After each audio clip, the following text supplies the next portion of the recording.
facciamo, scioperiamo, se lo meriterebbero, ma invece no, perché comunque il mister sta toast.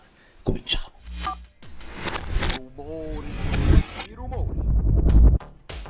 Vi devo dire la verità, in questa settimana dove c'erano poche cose da dire, insomma, ho ascoltato più trasmissioni di filo diretto per cercare disperatamente notizie e ho notato un livello molto basso degli interventi, molto basso. Però quando poi vai a vedere la conferenza, leggi un po' tra i commenti e c'è la voglia da parte di una parte dei tifosi di alzare il livello. Proprio la voglia di partecipare al percorso anche dall'interno.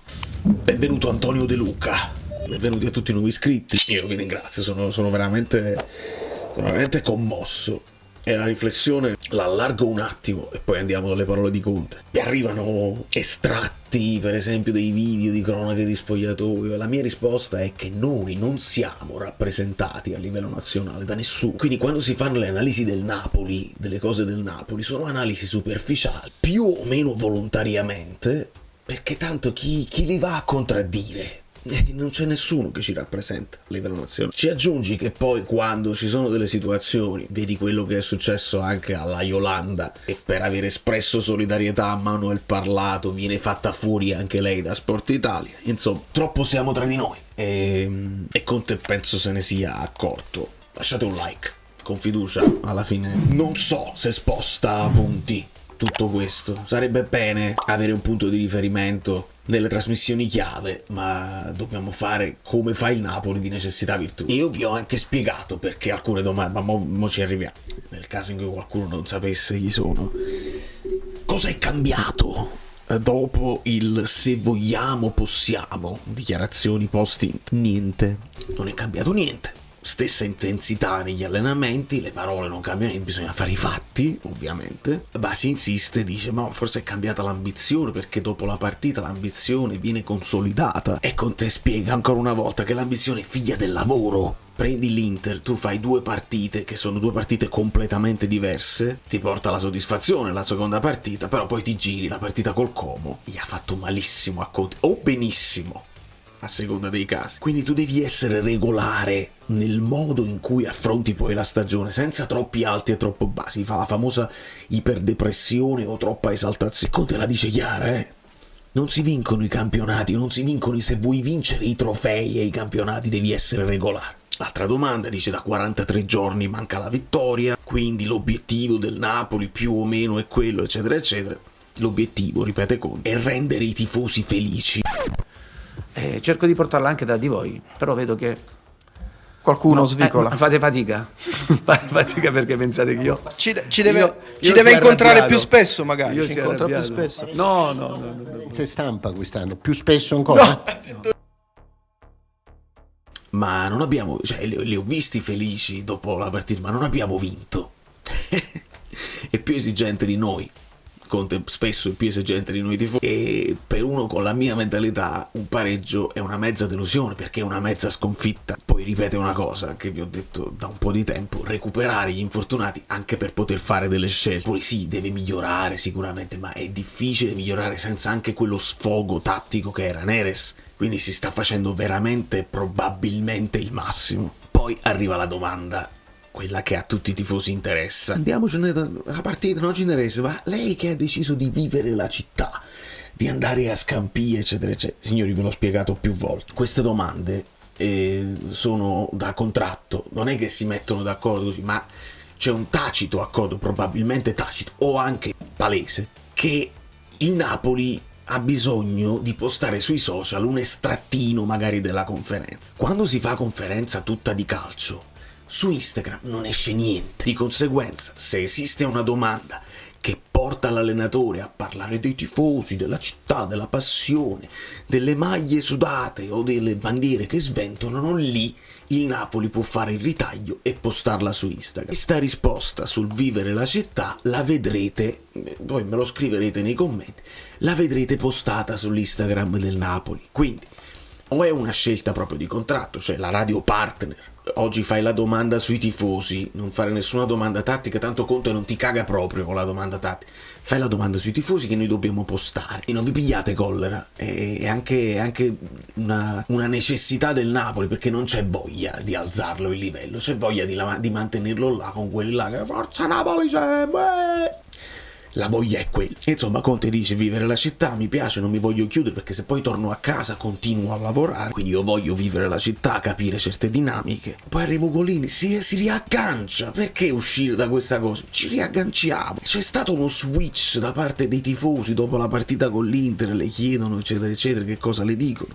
I tifosi mi dicono grazie, e me lo dicono dall'inizio in realtà, ed ecco che Conte può dire un'altra volta la maglia sudata eccetera eccetera, perché li stiamo facendo felici. Poi arriva Giordano che riporta un dato importante, cioè che il Napoli è la squadra che segna di meno, però poi vai a vedere tanti tiri, si fa l'esempio di tantissimi tiri contro l'Inter, il fatto che cominciamo a riempire l'area anche con queste riserve che stiamo adattando, e quindi è questo lo step che deve fare il Napoli, l'ulteriore step, cioè concretizzare quello che poi costruisce, e Conte ci deve rispiegare che cosa significa poi lo step by step, il percorso che una squadra deve fare, che non si può saltare a piè pari.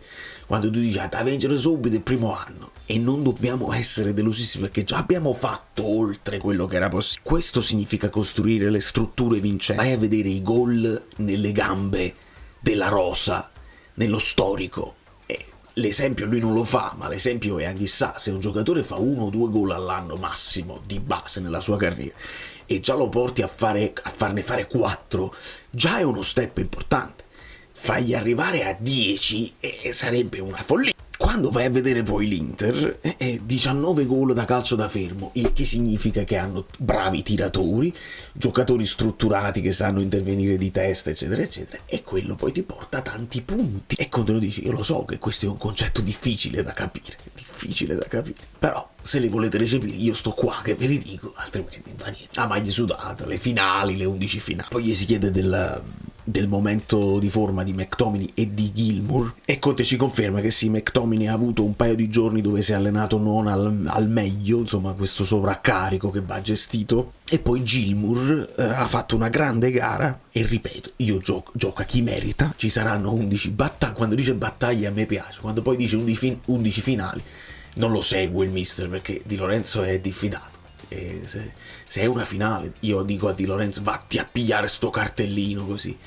Se invece non è una finale e hai un'altra partita da giocare, io dico aspetta, è meglio che ti prendi questo cartellino qua, oppure ci servi la prossima partita e magari non hai Mazzocchi.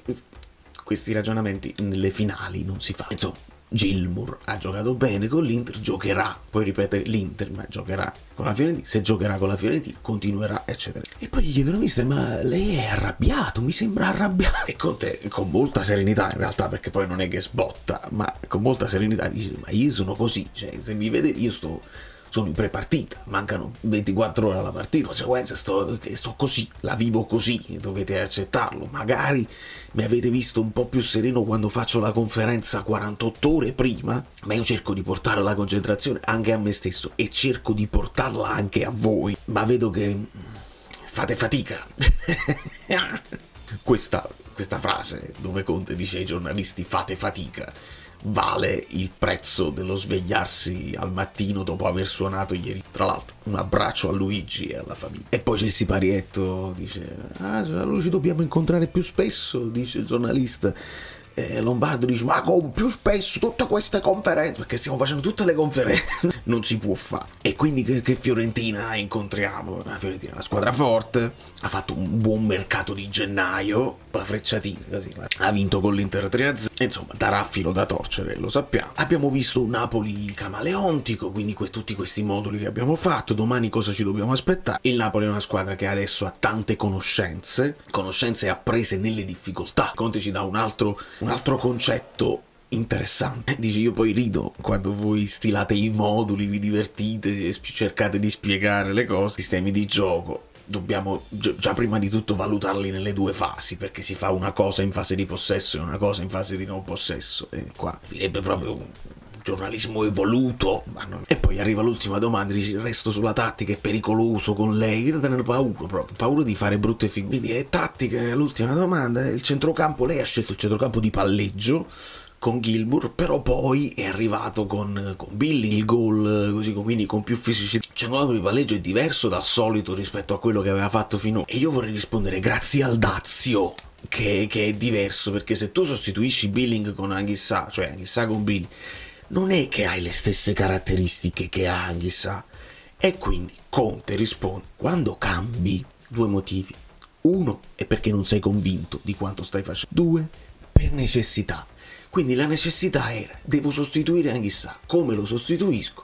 Gilmour si stava comportando evidentemente molto bene, a Conte piace e si sceglie il palleggio. Poi metti dentro Billing e la risolvi. Dicevo, io avrei anche delle idee diverse, ma devo rispettare poi le caratteristiche dei calciatori. Ecco che un Raspadori lo metti ma lo tieni un po' più vicino Lukaku e non lo tieni esterno. E poi si diverte Conte a dire, guardando Lombardo, dici: io la schedina, il Totocalcio la vincevo sempre. Facevi 13? Sì, perché la facevo dopo. Che cosa ci vuole dire? Che in base poi al risultato uno poi racconta il calcio. Noi che parliamo del calcio lo raccontiamo dopo, lui lo deve fare prima. Voi fate i moduli, le domande sui moduli in base agli umori, in base a quel giocatore non segna, allora cambiamo modulo, eccetera eccetera. Non si ragiona così. Noi dobbiamo andare indietro al lavoro fatto e non al lavoro dei gol dei singoli. Insomma, non so come ha fatto, ma ha reso una conferenza pessima, molto interessante. Restano i dubbi, perché non abbiamo risolto il dubbio Olivera Spinazzola, non ci hanno detto niente.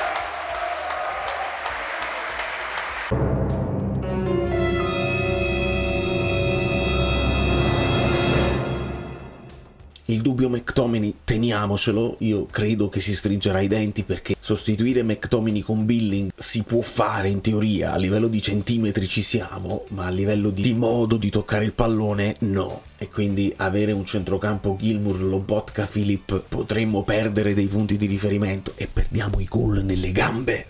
Perché poi Billing ce l'ha, però McTominay è un'altra cosa. E quindi si potrebbe confermare questo 4-3-3 asimmetrico di cui stiamo parlando. 4-3-3 in fase di possesso, che però diventa: Antonio, non ti preoccupare, con me stai tranquillo. C'è sempre la possibilità di vedere uno Spinazzola davanti, come abbiamo visto altre volte.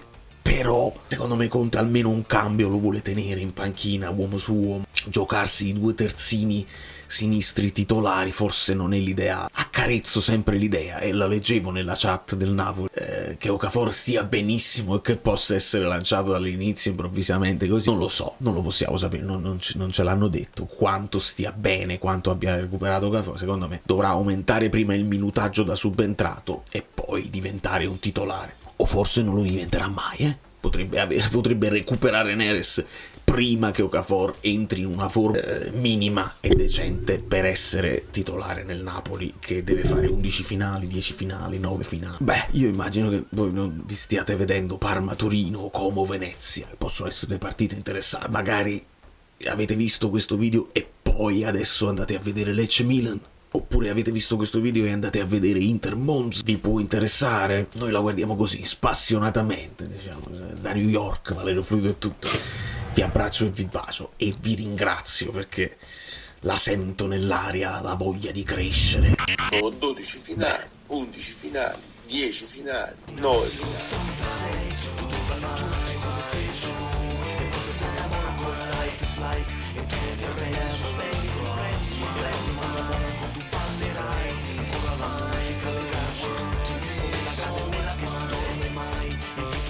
Di una